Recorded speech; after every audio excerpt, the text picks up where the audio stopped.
বেগুনের দিকে তাকাইলে পরে কোরআন বলে না তোমার রব ডাকে নাই। তাহলে ডাকলেন কাকে? যারা নাকি গভীর রজনীতে উঠে আল্লাহ রাব্বুল আলামিনের দরবারে সিজদায় পড়ে যায়, হয়তো বলে আল্লাহ খুশি হয়ে সেই বান্দাদেরকে ডাকছেন। কোরআন বলে না তোমার রব তাকেও ডাকে নাই। ডাকলেন কাকে? যে সমস্ত মা বোনেরা পর্দা মেনটেন করে জীবন যাপন করে, সূর্যের আলো তাকে দেখে নাই, চন্দ্রের আলো তাকে দেখলো না, হয়তো বলে সেই সমস্ত মা বোনদেরকে আল্লাহ রাব্বুল আলামিন এত সুন্দর করে মায়া করে ডাকবেন। কোরআনুল কারীম বলতে চান যে না তোমার রব তাকেও ডাকে নাই। তাকে ডাকলেন কাকে? যারা নাকি বিশ্বনবী সাল্লাল্লাহু আলাইহি সাল্লামের রওজার সামনে দাঁড়িয়ে সালাম করার সুযোগ পেয়েছি, ওয়াজ করার সুযোগ পেয়েছে, উমরা করার সুযোগ পেয়েছে, আল্লাহ রাব্বুল আলামিন মনে তাকিয়ে রাখছেন। কোরআন বলে না তাকেও ডাকে নাই। এত সুন্দর করে মায়া করে ডাকলেন কাকে? আল্লাহ রাব্বুল আলামিন ডাকলেন। আমি দেখেছি ইয়া ইবাদিয়াল্লাযীনা আসরাফু আলা আনফুসিহিম লা তাকনাতু মির রাহমাতিল্লাহ। আল্লাহু আকবার। আল্লাহ রাকে বান্দারে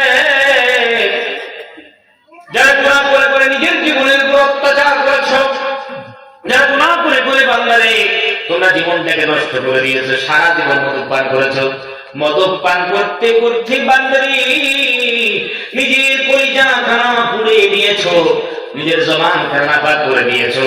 ও বান্দারে, যারা কোনোদিন আমি আল্লাহকে আল্লাহ বলে ডাকো নাই, আমি রব্বুল আলামিনের সামনে কোনোদিন মাথা নত করে করো নাই, আমি রব্বুল আলামিনের নাফরমানি সারা জীবন তোমরা করেছো, বান্দারে জুমার নামাজও যাও নাই, ঈদের নামাজও যাও নাই, গুনাহ করতে করতে বান্দা গুনার সাগরে তোমরা আবড়া বোকাও। আল্লাহ বলে ওই সমস্ত বান্দীদেরকে রাখি যারা বেপরদায় ঘুরতে ঘুরতে জীবনটাকে অপবিত্র করে দিয়েছে। আমি আল্লাহ রব্বুল আলামিন আইন মানে নাই, আমার নবীর সুন্নাহ কোনদিন মানলো না। আল্লাহ রব্বুল আলামিন ডাক দিয়ে বলেন বান্দারে, যারা গুনাহ করেছো, যারা পাপাচার করেছো, নাফরমানি করেছো, আমি আল্লাহকে আল্লাহ বলে ডাকো নাই, আমার নবীর সুন্নাহকে মানো নাই, বান্দার তাদেরকে ডাক দিয়ে বলি আল্লাহ কেন রাখেন? তাদেরকে আযাব দিবেন না কেন? বলে না হে বান্দা শোনো, আমি তোমার রব, আমি তোমার আল্লাহ, তোমার রহমান। বান্দারে ডাকি লা তাকনাতু মির রাহমাতিল্লাহ।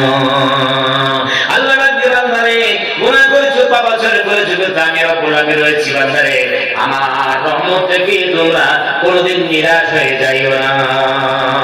সুবহানাল্লাহ। বান্দারে লা তাকনাতু মির রাহমাতিল্লাহ, আমার রহমত থেকে নিরাশ হইও না। আমি আল্লাহ সুবহানাহু ওয়া তাআলার রহমত থেকে তোমাকে নিরাশ হতে হবে না। আসো আবার করবে না, বান্দা আবার করবে না। গুনাহ করেছো, পাপাচার করেছো, বান্দি তোমরা গুনাহ করেছো, পাপাচার করেছো, আমি আল্লাহ রব্বুল আলামিনের দরবারে এসো। বান্দারে গুনার বোঝা গুলো মাথায় নিয়ে আমার দরবারে হাত ধরো। আল্লাহ গুনাহ তো অনেক করেছি, আল্লাহ গুনাহ করতে করতে সাগর সম পরিমাণ, সাগরের পানি সম পরিমাণ করে করে ফেলেছি, উট পাড়া সম পরিমাণ গুনাহ করে ফেলেছি, মরুভূমির বালুকা বালু সম পরিমাণ গুনাহ করে ফেলেছি। আল্লাহ বলে বান্দা কত বেশি গুনাহ করেছে। ও বেঈমানরা, তোমরা কি আমাকে জানো না? ইন্নাল্লাহা ইয়াগফিরুয যুনুবা জামিআ। আল্লাহ বলে বান্দারে, যদি তুমি উহুদ পাহাড় সম পরিমাণ গুনার বোঝা যদি মাথায় নিয়ে আসো, সাগরের পানি সম পরিমাণ গুনার বোঝা যদি মাথায় নিয়ে আসো, বান্দা বান্দিরা, আমি রব্বুল আলামিন ওয়াদা দিলাম, কথা দিলাম, আমি আল্লাহ সুবহানাহু ওয়া তাআলা সব গুনাহগুলোকে মাফ করে দেব। সুবহানাল্লাহ। সব তোমাকে মাফ করে দেব। বান্দা উহুদ পাহাড় সম পরিমাণ গুনাহ নিয়ে আসো, আমি রব্বুল আলামিন জামিআ তোমার উহুদ পাহাড় সম পরিমাণ গুনাহগুলো মাফ করে দেব। সুবহানাল্লাহ। বান্দারে তোমরা কি জানো আমি কেমন রব, আমি কেমন আল্লাহ? বান্দা জানো না। ইন্নাহু হুয়াল গফুরুর রহিম। বান্দা জানো না আমি রব্বুল আলামিন ফরগিভার, মাফ করনে वाला, আবার হচ্ছে মাসিবুল, নিতান্ত দয়াবান, নিহায়াত রহম করনে वाला রাসূল সুবহানাল্লাহ। এখানে আপনাদেরকে বলতে চাই এই যে গফুর রহিম শব্দ এসেছে। আর আমার স্কুলে ছাত্ররা যায় না, মাস্টার সাহেব আছে, একটা ছাত্রকে মাস্টার সাহেব অত্যন্ত ভালোবাসে, খুব ভালোবাসে, মহব্বত করে, আবার সময়ও দেন। তো একদিন এই ছেলেটা খুব মস্ত বড় অপরাধ করেছে, মাস্টারের সঙ্গে বেয়াদবি করেছে। মাস্টার খুব রাগ, খুব কষ্ট পেয়েছে। কষ্ট পাবেন অবশ্যই, এত ভালোবাসেন, এত মহব্বত করেন, আর সেই মাস্টার সাহেব কিনা বারবারই করে দিয়েছে। মাস্টার সাহেব আমাদের সর্বনাশ, এত ছেলেটাকে মায়া করি, মহব্বত করি, সময় দিই, পড়াশোনায় আমি সাহায্য সহযোগিতা করি, আর আমার এতবারে ক্ষতি করে দিল। মাস্টার সাহেব রাগ, অভিমান, গুসা। এই ছাত্ররা বলল সর্বনাশ, আসলেই যে আমি যে অপরাধখানা করেছি, আসলে মস্ত বড় অপরাধ করেছি, ক্ষমার যোগ্য আমি নয়। যখন মাস্টার সাহেবের কাছে যাই যে একটু ক্ষমাটা আসছে, কিছু একটু পাওয়া চাইতে, এখন একটু করে মাস্টার সাহেবের কাছে এসেছে অফিসে।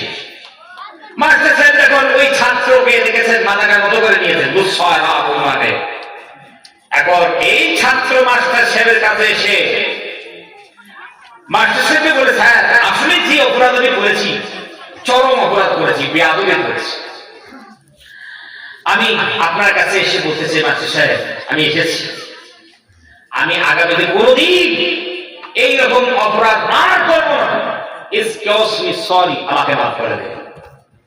এই ছেলেটা মাস্টার সাহেবের কাছে এসে ক্ষমা চায়। মাস্টার সাহেব মাথা কেন তো করে আছে কিছুক্ষণ, তারপর মাথা কেন উঁচু করে দাও, ঠিক আছে তোমাকে মাফ করে দেন, এখান থেকে চলে যাও। একটা প্রশ্ন আমার, এই যে মাফ তো করে দিয়েছেন, গফুর মনে করুন, মাফ করে দিয়েছেন, ক্ষমা করে দিয়েছেন, একটা কথা হলো, এখন এই ছেলেটাকে যে মহব্বত করতেন, মায়া করতেন, দয়া করতেন অপরাধের আগে, সেই মায়া মহব্বত করবেন মাস্টার সাহেব? আপনি যদি সেই জায়গা থেকে করবেন না, করবেন না। এই ছাত্রদের প্রতি আপনারা ঘৃণা জন্মাবে, জন্মাবে না? এত আমি দয়া করলাম, মায়া করলাম, আর আমার এত বড় অপরাধ করে দিল। আপনার ছাত্রটার প্রতি এটা কেমন একটা মনোভাব, ঠিক না? ছাত্র দেখলেই আপনাকে আমার মনটা খারাপ হয়ে যায়, হয় না? আপনার মনটা খারাপ হয়ে যায়। মাফ তো করে দিল অবশ্যই, কিন্তু সেই ভালোবাসা দিতে পারে না। অপরাধ করার আগে যে ভালোবাসা তিনি দিয়েছে, ধরে করে কিনা আল্লাহ রাব্বুল আলামিন তাকে বলেন, আমি কি এমন নই? আমি আল্লাহ রাব্বুল আলামিনের দরবারে তোমরা বান্দারে গুনাহের বোঝাগুলো নিয়ে এসেছো, বান্দিরা অপরাধের বোঝাগুলো নিয়ে এসেছো, আমি রব্বুল আলামিন এমন, ইন্নাহু হুয়াল গফুরুর রহিম। বান্দারে আমি রব্বুল আলামিন, আমার কাছে তুমি গুনাহ নিয়ে এসেছো, গুনাহগুলো মাফ করে দিলাম, অপরাধগুলো মাফ করে দিলাম, আর কথা দিলাম বান্দারে গুনাহ করার পূর্বে, অপরাধ করার পূর্বে, নাফরমানি করার পূর্বে তোমাকে যেমন ভালোবাসা দিয়েছি, তোমাকে যেমন মহব্বত করেছি, গুনাহ মাফ করার পর বান্দা আমি আল্লাহ কথা দিলাম তোমাকে যেমনই মহব্বত করবো। সুবহানাল্লাহ। বান্দা যেমনই মহব্বত করো, আমি তোমাদের স্কুলে মাস্টারের মতো আমি মহব্বত করো, মাফও করে আবার মহব্বত করে, চলে করছো। ভাইরা আমার কইছি না, অপরাধ করেছি, পাপ করেছি, অভিমান করেছি, ভাইরা আমার যাই করে নেই কেন, আল্লাহ সুবহানাহু ওয়া তাআলার দরবারে আসলে পরে ভাইরা আল্লাহ সুবহানাহু ওয়া তাআলা তিনি মাফ করে দেন। একজন ব্যক্তি একটা হারানো জিনিস পেয়ে যত খুশি না হন, আল্লাহ রাব্বুল আলামিন একজন গুনাহগার বান্দা আল্লাহর দরবারে হাত তুলে তার থেকে বেশি খুশি হয়ে যায়। সুবহানাল্লাহ। আল্লাহর কোনো ফায়দা আছে? আল্লাহর কোনো লাভ আছে? আল্লাহর কোনো লাভ নেই, সবগুলো আমাদের জন্য করছে। তো যখন এই পৃথিবীতে বাঁচতে যদি আমরা চাই, আল্লাহ রাব্বুল আলামিনের কাছে যদি আমরা প্রিয়জন হতে চাই, তাহলে আমাদের পরিচয়ের মধ্যে দয়া মায়া থাকা লাগবে।